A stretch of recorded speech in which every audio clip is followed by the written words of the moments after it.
Սիրելի ռադիոընկերներ, Շանթ ռադիոկայանի ուղիղ եթերում իր աշխատանքը շարունակում է երեկոյան ծրագիրը, շնորհակալ եմ, որ մնում եք մեզ հետ եւ իհարկե ամենաչար ողջույններս էլ ուղղում մեր բոլորային ունկնդիրներին, որոնք նոր են մեր եթերին միացել, բարի կալուստ մեր ծրագիր սիրելի ռադիոլսողներ, տեղեկացնեմ, որ այսօր մեր տաղավարը հյուրառատ է, մենք ունենք հյուրեր եւ շատ հետաքրքիր նախաձեռնության մասին ենք խոսելու, նախ ներկայացնեմ, որ այսօրվա իմ հյուրերն են Դավիթ Ավետիսյանը եւ Քրիստինե Սոլոյանը, ողջունում եմ ձեզ։ Ողջույն։ Նշեմ, որ նրանք մեր քաղաքում գործող ինչևէ կինոբարի համահիմնադիրներն են եւ մենք այսօր խոսելու ենք հենց ձեր, այսպես ասենք, փոքրիկ բիզնես նախաձեռնության մասին։ Ընդհանրապես ձեր ստեղծածը կարելի ասել դարձել է Գյումրիի այդ փոքրիկ անկյուններից մեկը։ Ընդհանրապես վերջին տարիներին մեր քաղաքում նմանատիպ անկյուններ շատ հաճախ են հայտնվում, որը իհարկե շատ ուրախալի եւ ոգեշնչող է, որովհետեւ քաղաքի տալիս է նոր գույներ, նոր երանգներ։ Մենք շատ հյուրընկալ ենք եւ նաեւ դա նպաստում է նաեւ մեր քաղաքում զբոսաշրջության աճին, զարգացմանը։ Փոքր պատմեք այդ մասին, ոնց ստացվեց, որ ստեղծեցիք ձեր այդ կինոբարը, ինչքան հասկանում եմ, նաև հյուրատուն եւս ունեք եւ եկեք խոսենք այդ մասին, ինչպես ձեր նպատակը դարձրեցիք իրականություն։ Շատ լավ, ես սկսեմ թերևս։ Մենք 2019 թվականին գնացինք Գյումրիում պատմական միջուկում շենք, որովհետեւ ուզում էինք Երևանից դուրս տուն առնել, ու այդ Երևանից որքան հեռվանում էինք, այնքան ավելի հաճելի էր դառնում կյանքը։ Մենք հաճելուսանները տեղեկացնենք, որ դուք ամուսիններ եք, այնպես որ որպեսզի ավելի բարձ լինի, թե ինչի մասին եք խոսում։ Հա, մենք տենց տեղափոխվեցինք Գյումրիում գտանք տուն, որը հետագայում պարզվեց նաև հուշարձան շենք է, պատմական միջուկում, մենք տունը գնացինք, ու տունը քանի որ մեր երկուսիս համար մեծ էր, որոշեցինք մասերի բաժանել եւ տարածքը օգտագործել որպես բիզնես։ Սկզբում բացեցինք հյուրատունը, հետո արդեն հյուրատան եկամուտը ներդրեցինք հենց էլի տան վրա, ու տան տակ նախկին ավտոտնակը վերածեցինք գինեբարի, ամբողջովին կերպարանափոխելով տարածքը եւ հիմա արդեն համարը 2 տարի է, շուտով 2 տարին կլավանա, Գյումրիում գործում է մեր մասնագիտացված գինիների բարը։ Գուցե հավելեմ, թե ինչու հենց գինեբար որոշեցինք բացել, ինչպես Դավիթը նշեց, մենք քանի որ Երևանից դուրս էինք փնտրում մեզ համար տուն, որովհետև չնայած մեր գիտակից կյանքը Երևանում ենք անցկացրել, շատ սիրում ենք Երևանը, բայց ինչ-որ պահի Երևանի աղտոտվածությունը, զբաղվածությունը, խցանումները եւ այդ ամեն ինչը կյանքը այստեղ շատ ավելի արագ ռիթմով է, այստեղ ինչ-որ պահի կյանքի որակը սկսեց իրականում տուժել դրանից եւ մենք այլ քաղաքային միջավայր էինք փնտրում եւ դա գտանք Գյումրիում, ու շատ ուրախ ենք, որ Գյումրին մեզ հյուրընկալում է, բայց մի բան, որ մեզ համար պակասում էր, դա գինետնային մշակույթն էր, որովհետեւ Երևանում էլ իրականում հիմա բում է ապրում, բայց շատ դանդաղ է ակտիվացել ու ստեղծվել գինեմշակույթը։ Այո, ցավոք մենք դեռ այստեղ կինոփառատոններ այդպես որպես այդպեսին չունենք։ Գուցե մի օր անպայման դա կարող եք նախաձեռնել, ինչու՞ ոչ։ Գուցե, բայց ոնց որ դա քաղաքային միջավայրի շատ կարևոր մաս է եւ մեզ համար իսկապես դա պակասում էր, ու մենք որոշեցինք, որ ինչու ոչ մեր ավտոտնակը, մենք մեքենա չենք վարում, դատարկ մնում, ինչու ոչ փորձել վերածել գինետան, պետք է խոստովանել, որ Գյումրիում գինու մշակույթ այդքան էլ չկա, ինչի երևի նորմալ է, քանի որ չեն այստեղ։ Այո, բայց կարելի է գուշակել, թե ինչու, որովհետև խաղող չի աճում, այսինքն մարդիկ նաև տնական գինի չեն քաշում, ինչ որ տան նաև կենցաղային կյանքի մաս չի գինին, ինչ օրինակ այլ մարզերում հետևաբար եւ ավելի արագ է զարգացել գինեգործությունը, հիմա պրոֆեսիոնալ գինեգործներ կան ու տենց ծաղկում է։ Չգիտեմ օրինակ Վայոց ձորում, ինչքան ակտիվ է, Շիրակում այդպես չի, բայց մենք հուսով ենք կլիմայական պայմաններով է պայմանավորված։ Այո, հենց դա, բայց մենք հուսով ենք, որ մեր փոքր գինետունը կսկսի այդ մշակույթը զարգացնել մարդկանց եւ հյուրերին, ինչպես նաեւ զբոսաշրջիկներին Գյումրիի, ովքեր շատ են, ծանոթացնել հայկական գինիներին, որոնք իսկապես շատ են, հետաքրքիր են, ամեն օր մի նոր գինի է հայտնվում, որը արժի փորձել։ Եվ ինչ եք կարծում, հաջողված ինչ-որ չափով այդ մշակույթը ներդնել, թե ոչ, մարդկանց հետաքրքրությունը շարժել եք գյումրեցիներ, ինչ եք կարծում, ինչ է փորձը ցույց տալիս։ Շատ դանդաղ, շատ բարդ, նույն հենց այդ տրամաբանությամբ, որ գինին բնակլիմայական պայմաններից ելնելով մշակույթի մաս չի եղել, ստեղ ավելի հայտնի են գարեջուրը, օղինը ավելի հայտնի, որը արդեն ցորենից են ստանում։ Այդ մի քիչ բարդ է մեր մոտ այդ մշակույթը տարածելը, բայց մենք անում ենք ամեն ինչ, կազմակերպում ենք օրինակ գինու համտեսներ հենց գինեգործների մասնակցությամբ, երբ հենց գինեգործը գալիս է ու պատմում է, թե ինչպես է գինին ստանում, ու այդ ոնց որ հատուկ առիթ է հենց փորձում ենք նաև քաղաքում այդ միջոցառումային տրամադրությունը պահել, որովհետև երբ որ ամառ է, երբ որ տուրիստիկ սեզոն է, լիքը բան կա քաղաքում, իսկ երբ որ ամառ չի, ոնց որ հենց գյումրեցիների համար միջոցառումները շատ քիչ են։ Մենք փորձում ենք, երբ որ ամառ ունենանք միջոցառումներ, երբ որ ամառ չի, ելի ունենանք միջոցառումներ, որտեղ մենք միայն զբոսաշրջիկների համար չենք աշխատում, ու լավ կլինի ոնց որ հենց տեղացիներ մասը կազմի դրա։ Այո, մեզ համար իսկապես շատ կարևոր է, որ մենք պարզապես զբոսաշրջիկների վրա չկենտրոնանանք, այլ հենց տեղացիները, ովքեր Գյումրիում ապրում են, գտնեն իրենց համար ապահով, հաճելի, հավես տարածք ընկերներով կամ ընտանիքի անդամներով հավաքվելու համար, ու կարծում եմ մեր համտեսներն էլ օգնում են հասկանալ, որ իրականում գինին իհարկե կան գինու գիտակներ ու սիրահարներ, որ այնքան են խորանում, որ ամեն անգամ գալիս են, որ նոր գինի փորձարկեն, գուցե նույնիսկ նշումներ անեն, բայց իրականում ու նաև մեզ համար մենք էլ գինու մասնագետ չենք, դա պարզապես միջոց է հարազատների հետ սովորում եք գործի։ Այո, մենք հիմա սովորում ենք, այո, բայց ուզում եմ ասել, որ իրականում գինին նաև կարևոր է որ ընկալվի որպես պարզապես հավաքվելու միջոց, նաև լավ ժամանակ անցկացնելու, մեկ գավաթը բավարարելու, իհարկե։ Հիմա մարդիկ զրույցի պակաս շատ ունեն։ Այո, կյանքը փոփոխվել է։ Մարդիկ ավելի շատ թվային աշխարհում են ժամանակ անցկացնում, իսկ դա կարող է ավելի նպաստել ջերմ զրույցների եւ հավաքույթների համար։ Քանի որ մենք խոսեցինք ձեր կինոբարի մասին, փոքր եկեք նայած ձեր հյուրատան մասին խոսենք, ոնց է կոչվում ձեր հյուրատունը, եւ էլի փորձել եք նույն տրամաբանությամբ ստեղծել, քանի որ առաջինը ասացիք, որ հենց դա է բացվել։ Ոնց եկաք այդ եզրահանգմանը եւ որոշմանը, որ նման փոքր բիզնեսով զբաղվեք։ Մեր հյուրատունը կոչվում է Կոմունա Գյումրի հյուրատուն,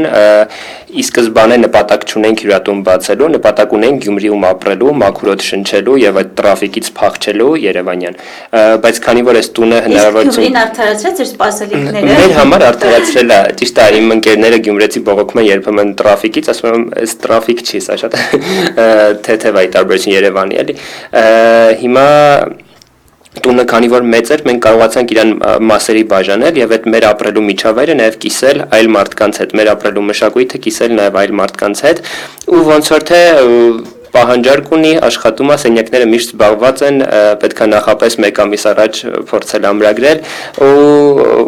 մարդիկ հավանում են այդ արդեն review-ներից է, հա, այդ հետ կարծիքից է երևում, ոչ թե ես օրինակ հորինում եմ, որ հավանում են, մարդիկ գրում են, մենք կարդում ենք, իսկ ինչն էլ չեն հավանում, արագ փոխում ենք, որ հավանեն։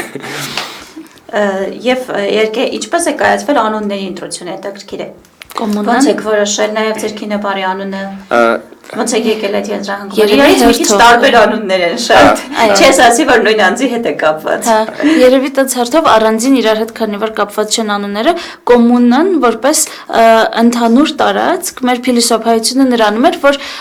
մեր քանի որ մեր տան մեջ է մի տենց ամբողջությունը, մեր տունը եւ հյուրատունը, իհարկե իրանք անջատ են իրարից, լրիվ ինքնուրույն տարածքներ են, բայց ամեն դեպքում նույն պատմական շենքի մեջ են, տենց նույն միջավայրն է, նույն ոճը, մտածում ենք, որ մտածված համայնքի այդ կոմունալկայի տրամաբանությունը նաև, հա, այդ սովետական որ կային կոմունալկաներ, որտեղ բայց դու ընտրում ես դրա մաս լինել, այլ ոչ թե ստիպված ես կիսել քո կենցաղը, մեր դեպքում իհարկե ամեն ինչ առանձին է, կենցաղները առանձին են, մենք կարող ենք նույնիսկ ընդհանրապես չհարաբերվել հյուրերի հետ, բայց իրականում քանի որ հյուրատունը ինչ որ առումով նաև մեր շուրջ ձևավորվեց, շատ հաճախ իհարկե առաջին փուլում էր, երևի առաջին տարիներ շատ հաճախ մարդիկ գալիս էին մեզ հետ ծանոթանալու համար, ոմանք որովհետև տենց մեր պատմությունն էին տեղափոխության լսել, ոմանք չէին հավատում, որ մենք իսկապես Գյումրիում ենք ապրում, գալիս էին ստուգելու, հատկապես Երևանից, ու տենց իհարկե շատ լավ ընկերներ ենք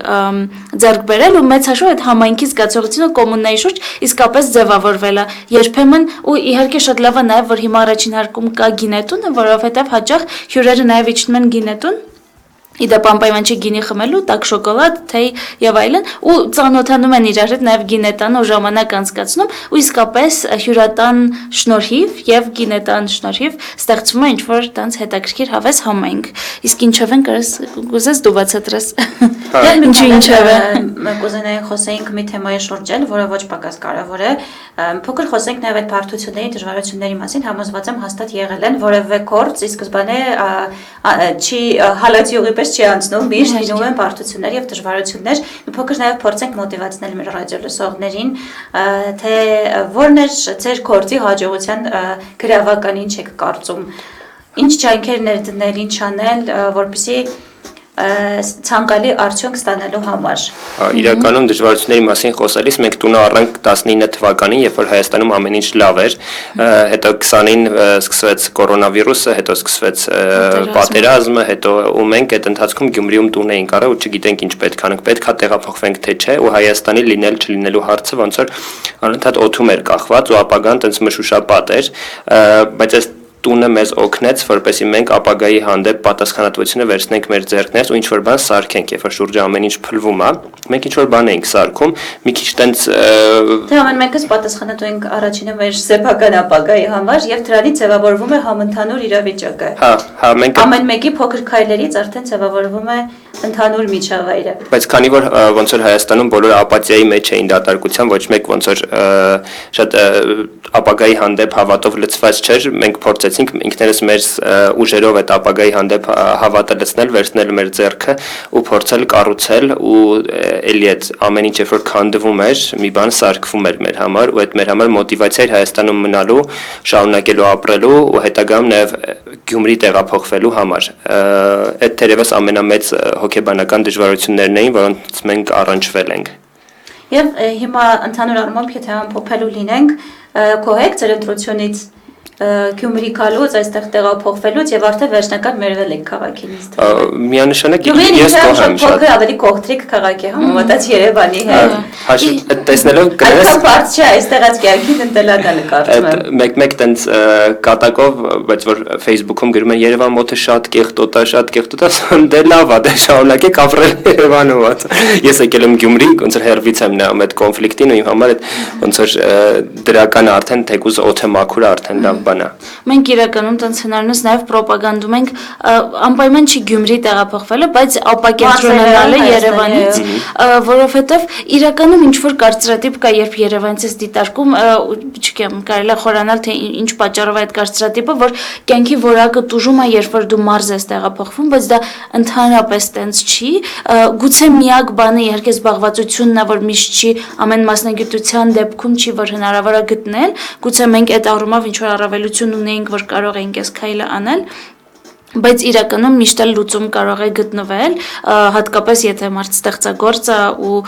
պատրաստ միտքը բաց է լուծումներ գտնելու համար, բայց ընդհանուր առմամբ կյանքի որակը միանշանակ լավանում է, երբ աղմկոտ, փոշոտ, շատ ստրեսային քաղաքից դուրս Բայց չէ որ մեր քաղաքը փոշուտ շատ զերծ է,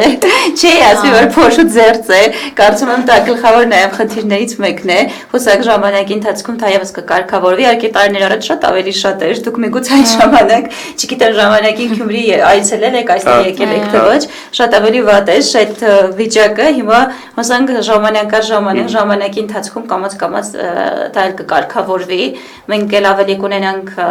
համահարթ բարեկարգ միջավայր նաև մեր քաղաքում, կանաչ միջավայր ավելի շատ կլինի կարծում եմ, թայևս մեր ցավալի կողմերից մեկն է, ամեն դեպքում նաև խոսենք խնդիրների մասին, ինչու ոչ, բարձրաձայնենք, հույս ունենանք, որ դրան նաև լուծում կտրվի։ Իհարկե։ Եվ կամաց եւ արդեն վերջնականապես շարունակել եք ապրել այստեղ, մնալ եւ հետարցի միտք չունեք մի խոսքով։ Երևան գնալու ցանկություն ու միտք չկա, անգամ ուրախ կլինեմ, եթե այլ ընկերներ կամ գյումրեցիներ, որոնք տեղափոխվել են Երևան, ապագայում ուզենան հետ գան իրենց քաղաք։ Բայց իդեպ այդ թրենդը կա, մենք հիմա այտենց մեզ շատ են գրում ինչ-որ ընկերներ, ծանոթներ, խնդրում են փորձել գտնել իրենց համար տուն կամ ինչ-որ տարածք, կամ առհասարակ խորհուրդ են հարցնում, թե ինչպես է կյանքը, ինչ-որ հարցեր եթե ունենում են, ու այդ թրենդը մեզ իրականում շատ ուրախացնում է։ Մենք այտենց հիմա էլ նենց չի որ ունիկալ դեպք ենք, շատ են նման զույգերը, մարդիկ, այո։ Դա շատ ուրախալի է Այո, իրականում։ բայց ուզում ենք, որ ինչ-որ պահի սա ընդհանրապես այնպեսի նորմալ լինի, որ մենք այլևս չքննարկենք, թե ինչքան հավասար մարդիկ տեղափոխվում են Գյումրի կամ այլ քաղաքներ։ Հուսանք այս թրենդը կշարունակի զարգանալ, ափսոս որ մեր հարցազրույցի համար ժամանակը արդեն կամաց իր ավարտին է մոտենում եւ երկու մենք սիրում ենք հյուրընկալել հյուրերի, վերջին տարիներին ուրախալի է, որ Գյումրին հայտնվեց Հայաստանի զբոսաշրջանային քարտեզում, որովհետև ժամանակին այն այդքան էլ շատ հետաքրքրություն չէր սերմանում, չնայած ունի բոլոր նախադրյալները, կարծում եմ էլ ավելի աճելու, զարգանալու, հուսանք այդպես էլ կլինի, իհարկե բոլորից միասնական ջանքերով եւ ներդրումներով։ Ես հույսով եմ դուք էլ ավելի հետաքրքիր նախաձեռնություններով հանդես կգաք, ինչու ոչ։ Կարծում եմ մտքեր կունենաք, այնպես չէ։ Մտքեր կան ըստ երևույթին ինձ թվում է։ Եվ կարծում եմ դերևս հանդիպելու առիթներ կլինեն։ Շնորհակալ եմ ձեզ հետաքրքիր եւ մոտիվացիոն զրույցի համար։ Ձեզ շնորհակալություն հրավերի համար։ Սիրելի ռադիո լսողներ, հիշեցնեմ, որ ես զրուցում էի Դավիթ Ավետիսյանի եւ Քրիստինե Սոլոյանի հետ, դուք էլ շարունակեք հետեւել մեր եթերին։